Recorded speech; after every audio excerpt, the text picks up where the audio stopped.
ban it. They have shown zero priority towards this champion in split number 3, despite how much of a boogeyman right now this champion is. Even if maybe we don't have necessarily the most faith in this pick, a lot of the junglers right now think that this is the most broken champion on the patch. So we'll have to see. WE, you now have first pick. You can go towards an AD carry. Maybe they pick up that Scion that we have been talking about so much.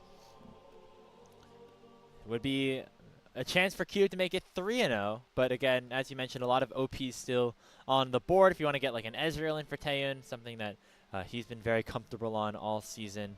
But no, gonna be a lock-in of that pick. So Cube getting his hands on the Scion finally. Now there are good answers into this. Obviously, one of Sion's weaker positions is in the laning phase, so definitely are some picks that can punish this. But overall, Cube gets what he wants, which is a champion that can scale into the late game well. And I had wondered, there were kind of 3 options in my mind floating around once you have this Scion that are pretty Flandre specific. One of them being his Smolder. Now, that has been his answer into Cassante mostly, but this would be a free lane and something that they actually could flex between multiple of their lanes. Another 2 is maybe the Jace with Phase Rush as something that they can try to utilize in early game to allow for Tarzan to have some early skirmishing power. And then the Shen, which we did see get flexed there, or hovered at least for a moment. These are some champions that I'm starting to think and have some viability on this team. But instead, it's going to be a strong mid-jungle picked up for anyone's legend. It's going to be the Xin Zhao and the Victor for Tarzan and Shanks, respectively. Don't necessarily love the Victor in general, but when paired in the right situations, can do a ton in those team fights. Monki's going to lock in the Skarner. I know personally, Monki, maybe not my favorite on this pick specifically, but we'll see how it looks here in this game.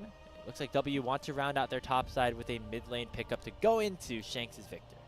I like this. The Karis matchup here is fine. This is a winning matchup for the Aurora early. It's one of the few mages that can actually go toe-to-toe with Victor early in the game. And Skarner is a champion that allows for Monki to walk forward and be a bit more creative in his pathing, and as well just be able to kidnap some of these lower range targets. They're going to make a pivot here, going for the Rise.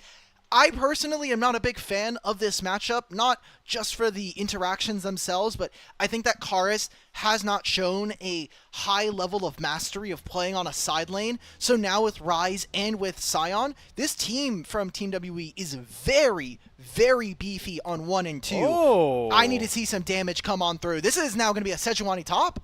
Okay, so Flandre did have an answer. Not going to be the Shen, not going to be something like a Mundo, which also has that percentile scaling, but a Sejuani top lane. Most likely going to get locked in for Flandre. You have some good synergy with the Xin Zhao in terms of proccing that passive with the Permafrost if you ever want to try to target Cube up in the top side of the map. And of course, team fighting, which is, kind of what Sejuani does best. We saw this in split number 2. These are we have 2 games of Sejuani from Flandre. So not unexpected, but definitely something that I was not kind of thinking we were going to see so early into the split. So this is going to be a tank versus tank matchup. Now you also have the ability to pick with the ultimate. I need to see some pretty high damage dealers coming in from the bottom side. I like the ban from Team WE, recognizing that they will not have first pick when it comes out of this last ban. So getting rid of the Sivir for a low-range team I think is fine. You do need some tank busters going up against them. Obviously, Kaisa is gone. You probably don't want to play a Jhin this game. Senna, I think, actually really works for WE's composition, so I wonder if Hope is going to take that away.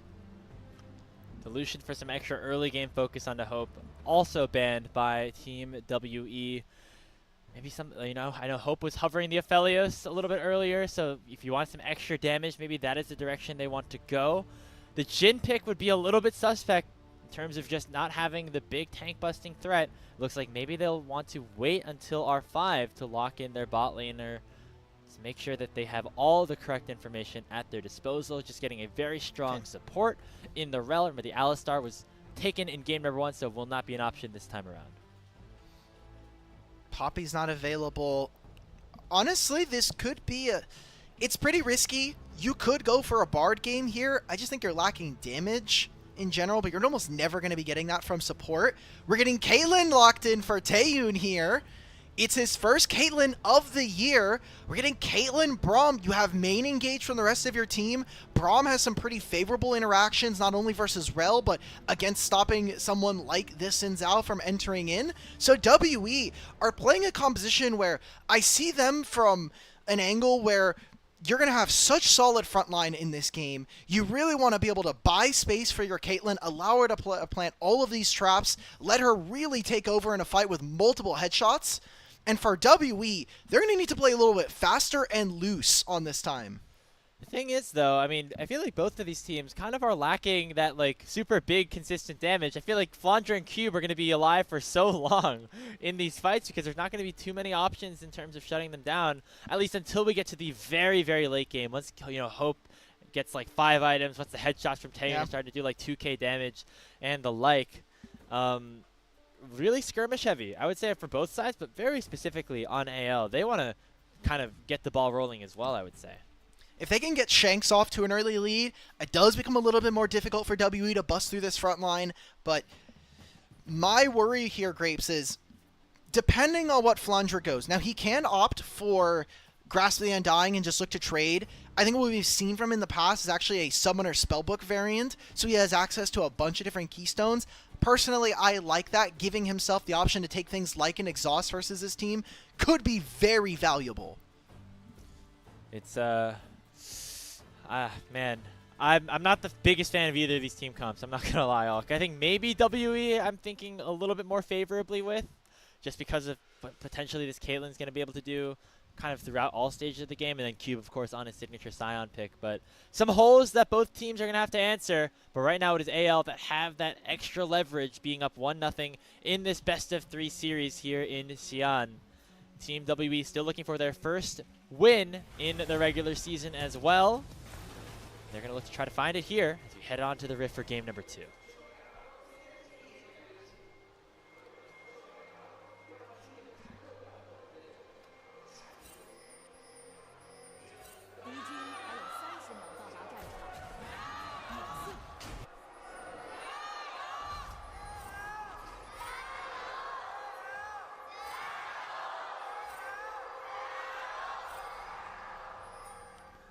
Definitely more even this time around. Yeah.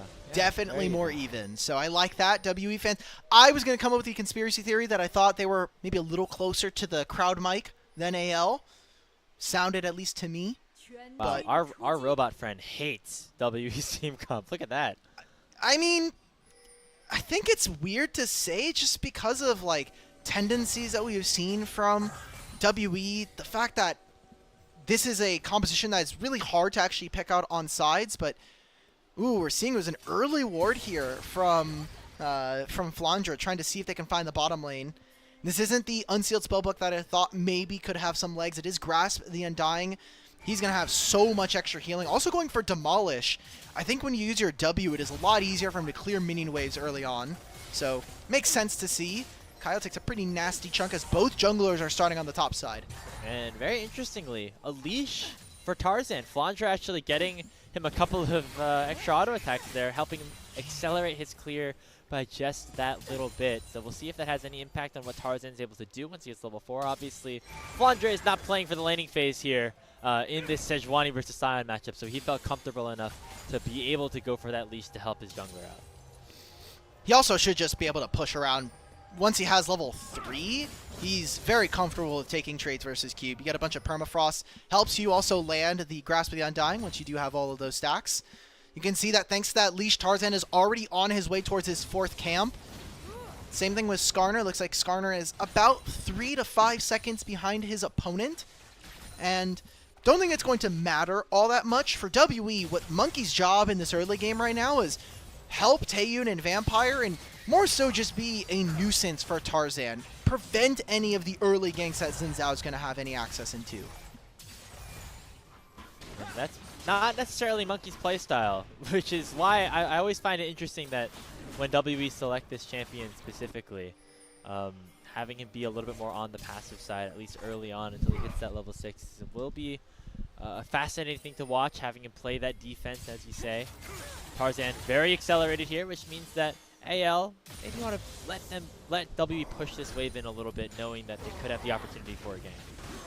You as a top laner have never tried to 1v1 this Skarner champion after the nerfs. This champion early game is really disgusting still, okay. Especially with Ishtal's impact and the quaking damage that he gets from his passive.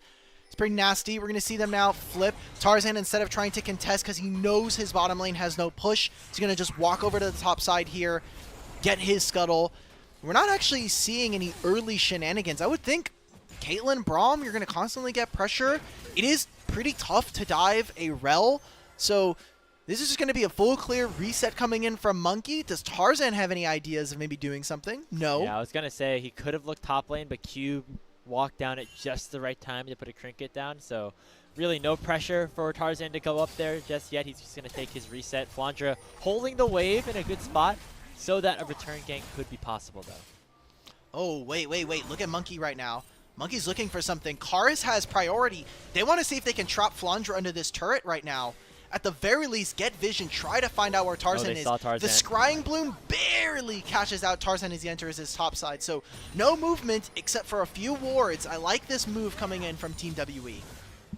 And it seems like all of this health advantage that Cube's able to generate kind of stemming from that early leash. So the fact that Tarzan wasn't able to burn any summoner spells off of that first rotation, get any sort of an advantage, perhaps meaning that leash did not actually end up working out very well for AL, all things considered, as Tarzan really has continued to be jailed underneath his tower, and there's 3 pushing lanes now for Team WE in this early game. I can't imagine that Flandre used a lot of his HP. I mean, you still have access to the Frost Armor from his passive before he gets hit, so he should have a lot of resistances, especially early. I have to imagine this just comes from laning phase. Because we saw him even, they haven't taken their first recalls yet, but within the first 3 levels, Flandre was already like 30% HP versus the Scion. So a big problem for Flandre, especially coming back from MSI, has been his early laning phase. There was that Gwen game, or the Gwen Jace game that he played versus Bin, where he completely biffed the early matchup, gave Bin an avenue back into the game very early on, and essentially was never relevant for the rest of that game. And Flandre, I mean, laning phase has almost never really been his forte, but I thought that was a strength of his that he kind of reinvented himself coming into Split 2, being an all-around great player, now struggling here in the back half of the season. I feel like one of the things that kind of, masks the laning weaknesses of Flandre, specifically in this season and also throughout his career, has just been his ability to find unique counter matchups that make sure he escapes the laning phase or is able to actually find certain advantages, but has not really been able to do that on this specific pick in the Sejuani that, again, was picked in response to Cube B1ing the Scion. There are champions that can really punish what a Scion is able to operate at in the early game. The Sejuani has not been able to do it so far. And now we see a Catalyst being picked up for Flandre here. Yep, he did this last time too. Yep, he did Rod of Ages as well. This is not... No, he's Alorum really goes to cooking Rylai's build. This is not that. This is a little bit different. You don't know that. Could be Rylai's second. You never know. Real quick, Grapes, I want to give you the time here as our resident Scion player of Gold 2. Thank you. You need to give us very Platinum quickly... Flex, by the way. Actually, recently. Oh, okay. My bad. Plat, Gold, same McDonald's bag. For you, top 3 counters into Scion very quickly. Just give us the names. Camille, really bad. Okay. Honestly, Cassante is not great, but oh god, what else do I really hate playing against? Alawi, not the best either. Well, that champion's really getting good. removed from the game essentially with the test of faith that the changes that they're making. So love that. You won't have to worry about Alawi. Yeah, that Camille and Darius. Darius sucks as well. So I don't know if any of those are really Flandre champions necessarily. I feel like maybe Alawi's like the most. Oh, I hate Mordekaiser as well. That's definitely something Flandre could play. Yeah, that's for sure. Well, we're seeing now Team WE set up around the Grubs 20 seconds before this starts, and I'm looking at this right now. I would really prefer to be WE's composition. I mean, you have Caitlyn already starting to shove this lane into the mid-wave. Skarner's going to take a reset, take his bottom side camps, and then WE will be able to look. You even see it right now. Karis is getting the better of Shanks, at least in terms of wave priority. So if they really want, WE can make a couple of plays, and then afterwards, I'm looking at this Realm Warp. I wonder if WE are going to be able to spill this pressure into making more advantages around the map. I mean, this is kind of the Caitlyn Braum strategy, just go into different lanes, take different plates, try to continue to stack up that gold. And WE has really opened up a sizable advantage, at least in the farm of their side lanes so far. Will they be able to stack it into more is the question, as you say. And immediately as we say that, a two-man Magnet Storm comes in from Kael. He finds a really nice engage onto the Team WE bottom lane, forcing the cleanse and the heal from Taeyoon and Vampire, but that will be all. And there's nothing here for AL to do. You saw that Sejuani had tried to fade into the bottom side, but Sion said, nope, you're not moving over. Even with this completely on vision, this is just going to be Monki getting all 3 grubs for this team, and think about what they're going to do on side lanes here, Graves. Rise on a side lane, Caitlyn taking all of these turrets now 9 minutes into this game. I need to see WE now get to start to scaling in this game. Let's get some gold into our champions and really push AL in this game. Just got to keep that ball rolling, keep the momentum moving. As now Dragon really could be on the table as well. I mean, WE with the Caitlyn lane's doing a really nice job. Of course, they burn a couple of summoner spells, but they're going to be okay with that if it means that they continue to get pushed, continue to prioritize pushing in these waves, and making sure that AL are always on the back foot.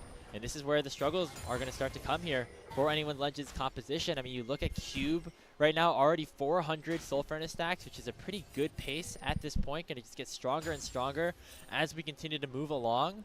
Going to be very hard to kill this front line. I mean, even Karis is going to get pretty tanky. Exactly. As I was saying in the draft, you get to 2 items, and I'm looking at Karis with fully stacked Rod of Ages, a Seraph's Embrace as well. He's going to have a lot of HP and the shielding as well. Cube potentially just going to get canceled on his recall for right now. Maybe Tarzan, with the announcement that the Dragon has been taken, does look for some topside camps to steal. There's a lot of vision from AL on the bottom side jungle here. Yeah, so they're going to be able to see basically everything that Monki is doing. So a little bit of an invade from Tarzan could be good. He's already starting up on those that Gromp. I'm surprised to see, you know, 0 attempt at trying to take Cube down, but he's done a nice job kind of being that weak side. I mean, Monki really hasn't ganked anywhere, but specifically really hasn't looked towards that top side yet. But Cube has been able to keep himself alive, get himself a sizable CS advantage. He now has the Hollow Radiance. And all things considered, this is why this Sion has been so feared by Cube. That's why it was banned away in game number 1 and why they've been able to pick up wins on this pick so far for Team WE. WE have been controlling all of the objectives. They already have 2 of the epic monster slaying. And if they really want, they'll have seen Monki once he had crossed their mid lane here. A lot of the vision from Team WE, it is 4 control wards placed in this bottom side river at different points. They want to make sure that the rotations between Monki, Karis, and Taeyoon are secure. They're really playing for the other side of the map, away from the Sion that we expected coming into this draft. They're a bit early for any objectives, however. I wonder if this is just going to be a swap. Yet again coming on through. You see pings coming on. I think WE, they really wanted to get some more. They've only gotten a single turret play from any of these turrets. And we still have 2.5 minutes before they go down. They have 3 grubs. Caitlyn with Collector. Let's go, buddy. Time's ticking. That is true. I mean, no time, really like the present to go for more of these plays. You only got 2 minutes left to clear them away. I'm surprised that only 1 was taken in each of the lanes so far. But I guess so far, Taeyoon and Vampire have been able to push the waves under, but haven't gotten enough time to really fire in shots just yet. Now they're going to send them up to the top side and really try to punish Flandre, who has consistently been targeted. Now Unstoppable Onslaught will come through, but Cube does not land the knockup. But there is enough gap closing to force Flandre to flash away. His bite comes out, going to force that stun onto Flandre. He's down to half HP, but Tarzan is here. And that means that Taeyoon and Vampire can't go for much more. That is a wonderful cover there from Tarzan. The fact that Flandre not only survives that, but is then able to kind of stop more of the siege. Looks like AL, they want a little bit more. Jhin could land a deadly flourish here from out in the wings. And does just that onto Vampire. Taeyoon and Vampire both have all their summoner spells back up, so would likely just be a trade of sums if an engage was begun by Kael. So trying to instead save them, wait for a better opportunity to utilize those abilities. As now Taeyoon and Vampire gonna try to hammer in some more shots, but not gonna happen just yet as Kael and Hope do another nice job to block. Kael using the crash down, gets the shield as another plate here for Karis. winning up a small advantage over Shanks, something that we had not seen in the first game. The solo lanes you had mentioned grabbing themselves a small lead here versus their counterparts. Sion versus Sejuani top, probably not the most interesting if I'm able to be so candid. But Karis being able to do this, one of the ways that we saw WE potentially beating AL was Karis having to neutralize Shanks. Shanks being such a high impact player for this team, and Karis a bit more of a hit or miss kind of player who we've had a lot of criticisms for, potentially having game losing mistakes for the team. We needed to see him step up if this team was ever going to have any chances of being that dark horse. Yeah, I mean, for Karis, it's, you know, some of those laning phase performances have been good, but the team fights are most important. These macro plays are, and we're going to see one right here as he realm warps into the top side of the map to try and pressure out Kael and Hope. There's already a flash down from the rel, but here comes Shanks on the flank. Right now, Taeyoon finally getting some damage onto the tower, even though the plates have just expired. WE should be able to pick up first brick. As Shanks dishes out a little bit of extra damage here, now will become the target as Monki goes forward with the Excel's impact, forcing the flash away from the victor. And WE overall advantageous on that exchange. They need a recall right now, though, especially for Taeyoon. Get your recalls in. Let's reset and prepare for the Herald in 30 seconds. Couple of questions on my mind. Are they going to go for the Herald, or are they going to be going for the Dragon? Because these two objectives do spawn. The Dragon would allow for WE to have more purchase in this game. But with a Caitlyn and a Ryze, I wouldn't be too, against WE with 3 Grubs taking a Herald and blowing up the map. So even if AL do grab this Dragon, I don't think they're afraid of any kind of recompense from this AL team as the game goes on. As anyone's legend, gotta get into this at some point. They gotta get back into this game, gotta find an advantage soon. Otherwise, WE, I feel like they have the composition that really can just steamroll a team like AL's, especially if they're able to pick up a couple of objectives in a row. They're going to try to get this Dragon or the Herald, as both are available right now. Nicely done by Taeyoon to get away from that initial engage, as Tarzan is still hunting around the river with the Dragon available. Tarzan gets picked off here. Okay, Cole combined here with Cube's Unstoppable Onslaught. The Destiny Smash lands onto 2. Already Kael very low, and he will be taken down for first blood. That goes over to Karis, but the Arcane Storm's doing a lot of work. But it's immediately a 2-for-0. Another Ixtal's impact from Monki. Connects onto Shanks. The ace in the hole comes through. Another stun lands onto the victor. And it's Feats of Warfare and a 3-for-0 team fight for Team WE. B1 Sion, we knew this was going to be a problem here for AL, so why are we fighting here? Shanks does not have a lot of his evolves at this moment. Shanks also just lost Flash in that top lane play. I thought the lane matchup into the Sion was going to be piss poor, so let's try to get Flandre into this side of the lane. I just don't understand as AL how and why we are contesting this.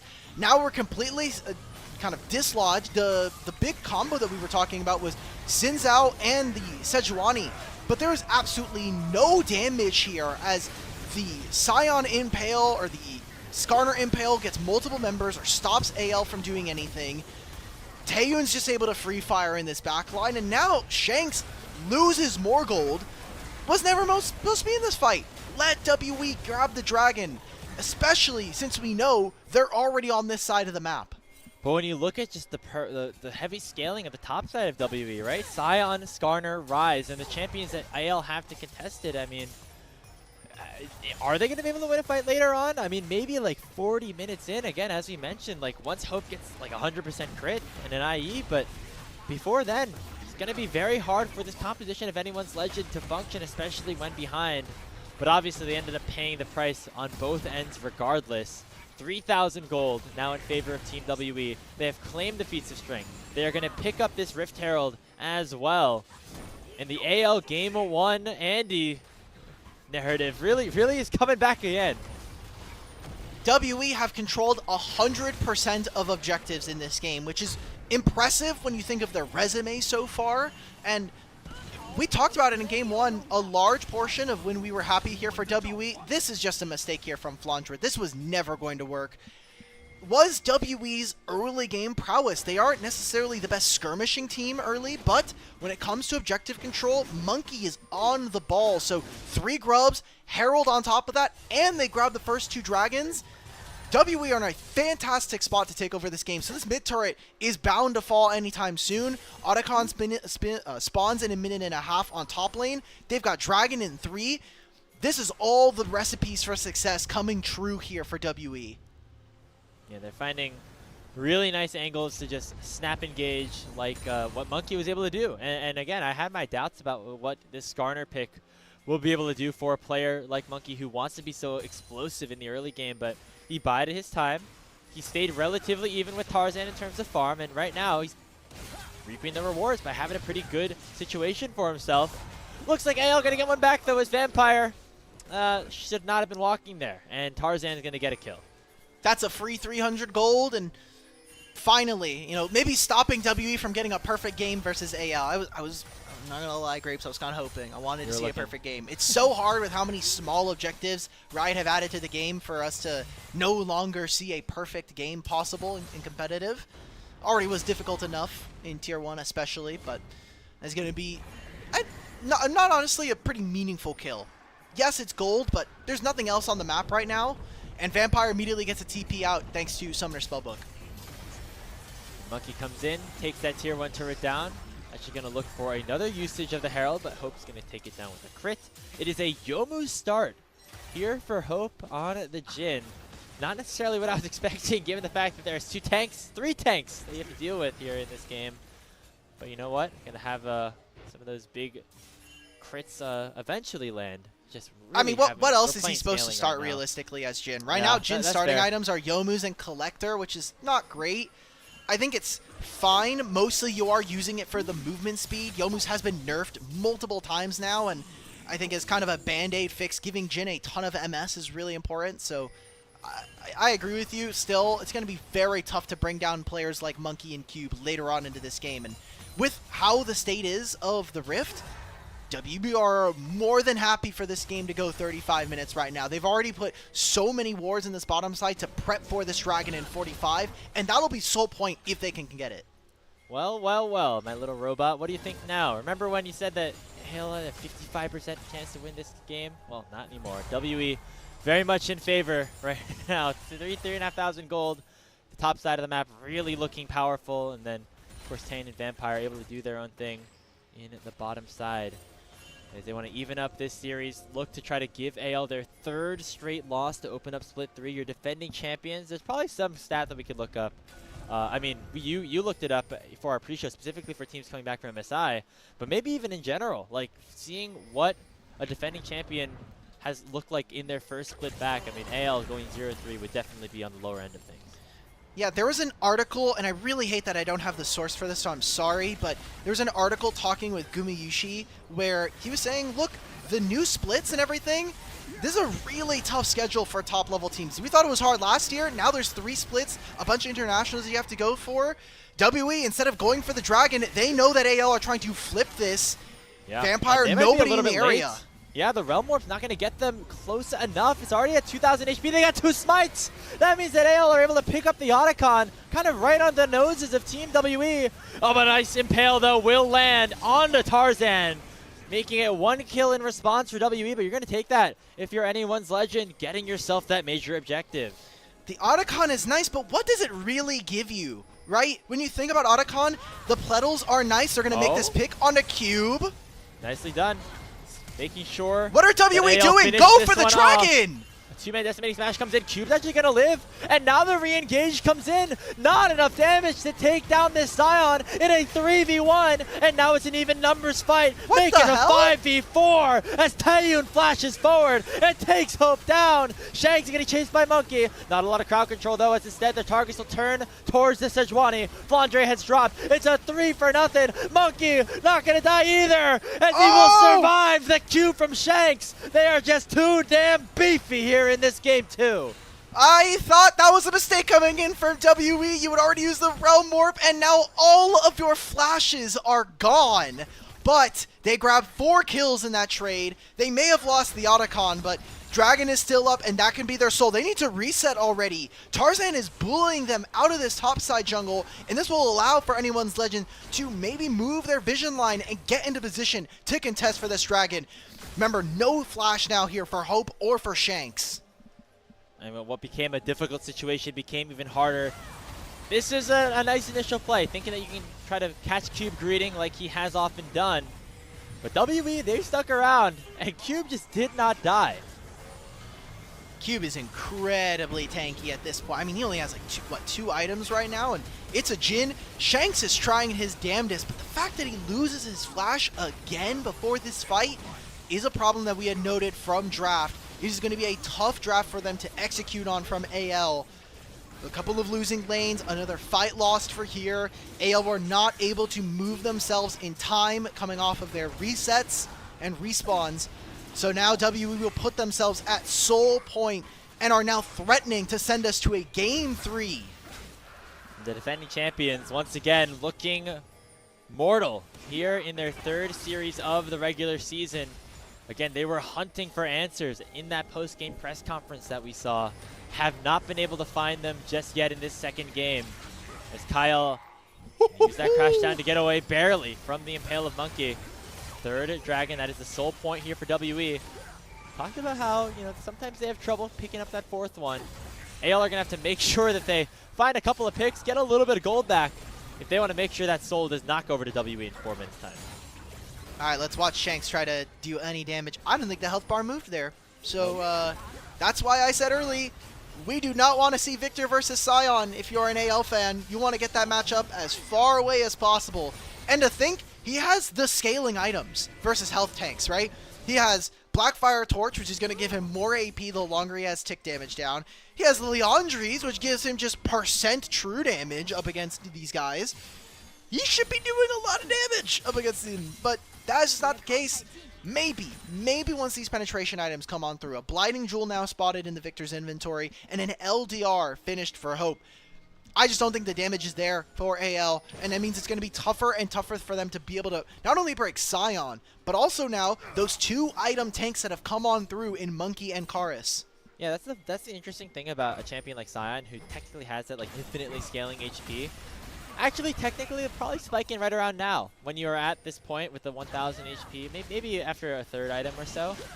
After this, once the carries champions start to get more damage, they get their 4th and 5th, they're going to be stronger than you, and they will be able to burn you down. So it is at this point that Cube and Team W in general are feeling very good about themselves. I feel like they want to continue to press their advantages over these next 5 minutes. If you find a pick, go for Baron. Otherwise, just make sure you farm up, make sure you're able to secure that soul, and be able to play the fight after that. That should be the priority now for Team WE. I mean, even in these 3 minutes, if there's ever a pick here from AL or made onto anyone's legend, that should just be the Baron going over. And if nothing happens in that time, well, you've got the soul spawning in 2.5. So AL are in a weird catch-22 where they want to be able to catch and get minions. Kael thought he was going to look for a flank, but he ends up getting focused here. The Glacial Fissure lands on in the Magnet Storm far too late, as Karis will pick up the 8th kill of the game for your underdogs in Team WE. That is the pick. Will it result in more? The Glacial Fissure lands on the Cube. He is getting targeted just a little bit, but the Unstoppable Onslaught will be used to escape, and Shanks has to flash away as WE collapse upon him. A 1-for-0 overall. The health bar is still relatively low on Team WE's side. They don't want to start this Baron up just yet. What are we doing? Well, he'll knock up Tarzan. What are we doing? He forced to use the Audacious Charge forward. He's just going to go down. Tarzan will fall. Now the Baron is certainly the target. Why are we ever walking up on that mid-wave as AL? We just lost flash on Shanks. I could maybe visualize them saying, let's see if we can get Shanks to teleport in, but we do no damage. Now we're going to have Baron. The timer's going to overlap into the dragon spawning. AL have played this game too incredibly miserably. And even if they make this pick on a vampire, this is still Baron going over. He'll finally go down, but it comes at the cost of the Baron. Wait, they don't have a smite! Oh my god, Taeyoon is able to barely take it away with 30% HP. A Deadly Flourish is coming, a Curtain Call is coming in. I was again a little worried. But the Baron is secured regardless for Team WE. Oh, that got hairy real quick. I feel flashbanged at this moment from AL, like completely bewildered as to the reasoning behind this. We're probably going to get a replay of this. We still have a minute before this dragon. I have many questions, and I don't think we're going to get answers for this because AL now have to immediately bounce back out of that play, coming into this next fight, 50 seconds before this dragon spawns, and as Team W come out for the next 2 minutes, this Baron buff is going to push waves for them. They are going to continue to apply pressure all around the map, let Rise play on a side lane and eventually move in towards objectives. Monki with no impact, or Impale, I don't think it matters, honestly. Deadly Flourish does land. Will AL be strong enough to contest this? A big Magnus Storm comes forward from Kael. Taeyoon is taken down. A big shutdown into the hands of Tarzan. And now the Arcane Storm has been unlocked. But Cube in the backline still refuses to die. Karis goes golden. He flashes away. And he will eventually go down to the likes of AL. But the tanks on the front line are just too strong. AL or the beefy boys are facing up against Team WE. And they will not be able to take down any of these tanks. Tarzan and Flandre are forced to flee as Cube and Monki are looking to try to continue the chase. And Ixtal's impact lands. Tarzan gets knocked up. Tarzan will get taken down. WE lose their carries, but they're going to win this damn fight. Guys, just go for the dragon, please. Just finish this game. WE look incredible in this, even with AL starting this fight. All of our resources are going into a Skarner. What are we doing? Multiple fights in a row now from Anyone's Legends that are completely focused on the tanks. And even with Taeyoon going down, there's just not enough damage, a concern that we had coming out of this draft. Sure, Monki misses Impale, but who cares? Monki has 4,000 HP and a Braum next to him. This does not matter. I mean, credit to AL in a way. Taeyoon got one shot. Karis eventually did go down too.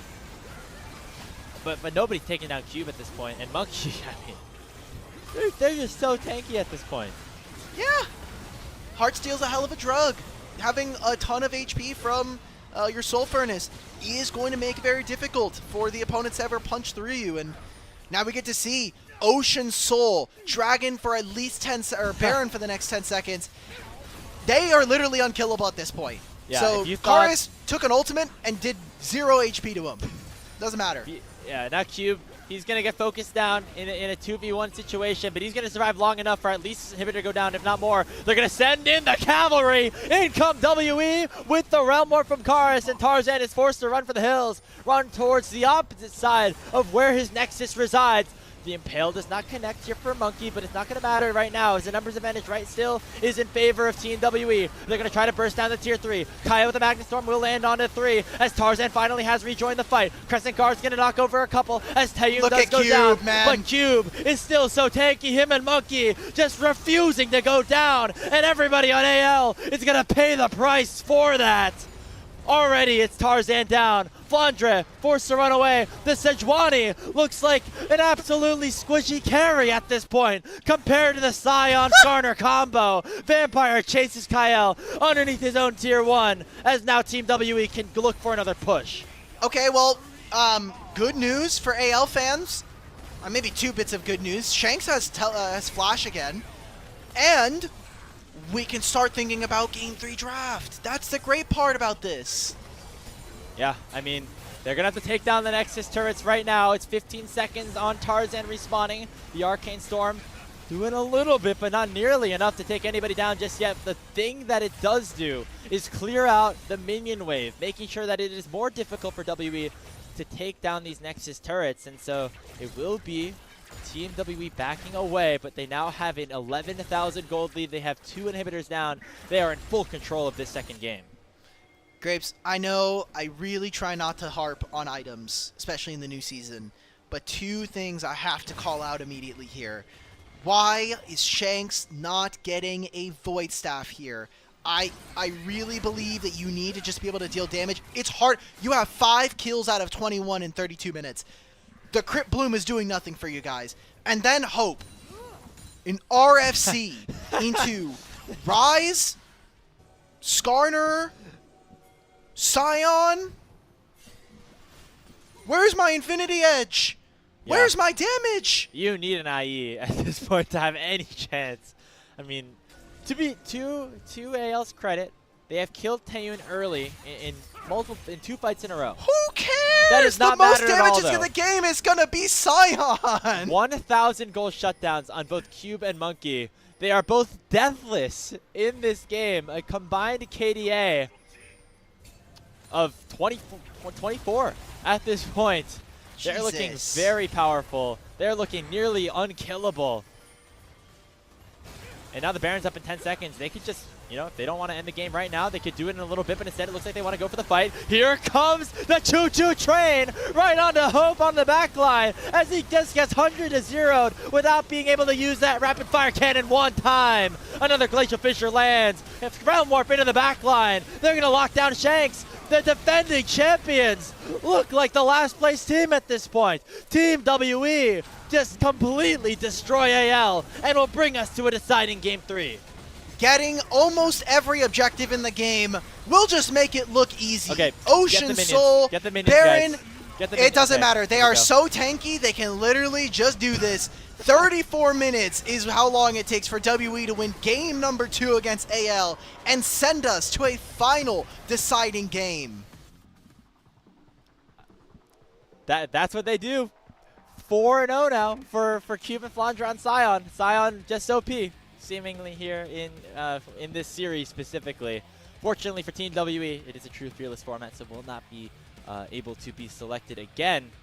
But hey, shout out to them. They have kept things competitive. They are fully on the way back to trying to reclaim their status as the Titan Killers, as the big spoilers here in Group Ascend. And for anyone's Legends, I feel like you could talk about a lot of the individual player performances, whether it was Flandre going down in lane early, Tarzan not necessarily finding the right plays. I think that draft was just unplayable. I mean, it just seemed like it was not ever in a good position to succeed, especially after how that early game went. Agreed. That was one of a really tough game to watch for AL because it just, we noted from the draft, okay, you don't have a lot of ways of punching through the front line, so you need to get some early work done. We get to like 10 minutes in that game, it is 0-0, and Monki has already done the first dragon and the first set of grubs. So where exactly were AL hoping that they could find something there? I have no clue. There was a pretty big amount of inactivity from our champions.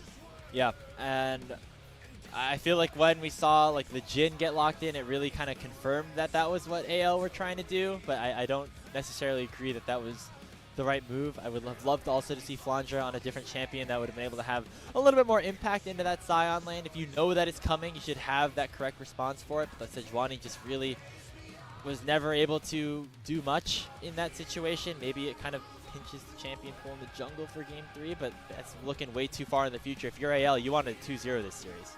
I mean, I don't even think that's true, though, because Monki doesn't play Sejuani. Yeah. So, like, I'm trying to cope. I know, ways, and I you know? appreciate that, but like, you look at their champion pools, we have 2 games of Sejuani all year long, and if I remember correctly, they weren't great either. I don't know. I think this was a one where maybe AL trying to see if they can experiment a little bit more, see if they can try some different compositions, get another game of Sejuani top here for Flandre. It's his 3rd. He's now 2-1 on the pick all time, or at least this year. I look at Shanks, man. He has twice anybody on his team's damage. He's just playing like into the hitting a punching bag. Like there's nothing. Look who had most damage on his team. Cube. He's playing Sion. Walks up, right click, hold the Q button. Sometimes I even get to press W. Like, what? Sounds pretty great to me. I don't know what you're talking about. This is really fun champion design. As we get a look at some of the highlights here.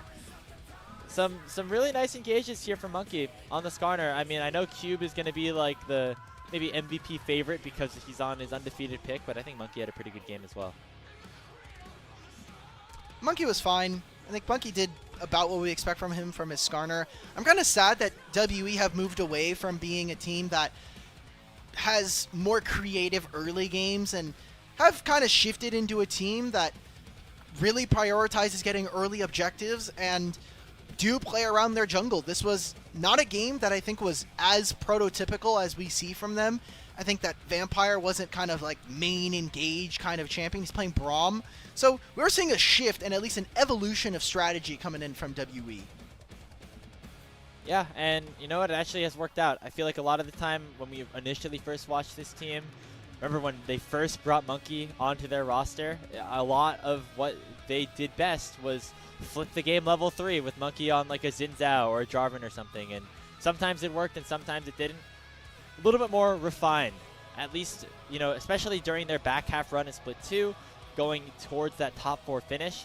That is the W that we're going to have to see if we want them to try to continue to go on that miracle run once again.